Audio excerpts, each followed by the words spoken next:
किसी ना किसी रूप में असली चीज ना भी मिले तो कम से कम जो आसपास होता है इसके जो फायदे होते हैं। अगर व्यक्ति चेतना के एक विशेषता तक पहुंच जाए तो दुनिया में ऐसा कोई नहीं है जिसको यह नहीं चाहिए होता है। ऐसा कोई नहीं होता, हर कोई यह चाहता है। पर बात यह है कि कोई भी उस रास्ते पर चलना नहीं चाहता, कोई भी वह नहीं करना चाहता जो किया जाना जरूरी है वो होना चाहते हैं।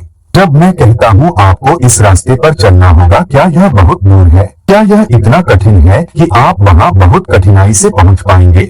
नहीं, जो चीज भीतर ही है तो रास्ता कहाँ से आया? यह ठीक ही है, पर आपको इधर मुड़ने के लिए एक तरीका है, एक प्रक्रिया है। जो चीज आपके खिलाफ काम कर रही है असल में ये वही चीजें हैं जो आपके खुशहाली के लिए काम करती हैं। आपका खुद का मन, आपका खुद का शरीर यही आपके खिलाफ हो जाते हैं। जब आप इनके परे का सोचते हैं भीतर से ही आपके खिलाफ हो जाते हैं। कितने ही तरीकों से। तो क्या यह मुश्किल है? क्या यह आसान है? बात ये नहीं है, बात बस प्राथमिकता की है कि यह महत्वपूर्ण कितना है।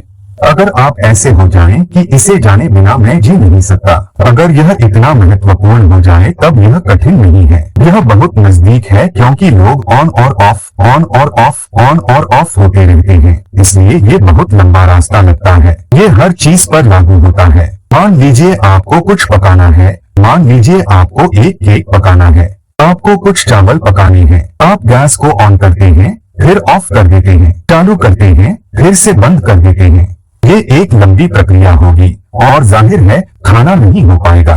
तो ये है कहानी ज्यादातर आध्यात्मिक साधकों की। वो ऑन और ऑफ, ऑन और ऑफ, ऑन और ऑफ होते रहते हैं। और क्या इसका मतलब है कि मुझे सिर्फ यही रहना चाहिए या वहाँ? बात वो नहीं है, प्राथमिकता नहीं बदलनी चाहिए। अगर प्राथमिकता सेट है तो धीरे धीरे आपके भीतर हर चीज अपने आप को इस दिशा में व्यवस्थित कर लेगी। क्योंकि प्राथमिकता बदलती रहती है तो ये जीवन जान ही नहीं पाता कि जाना किधर है।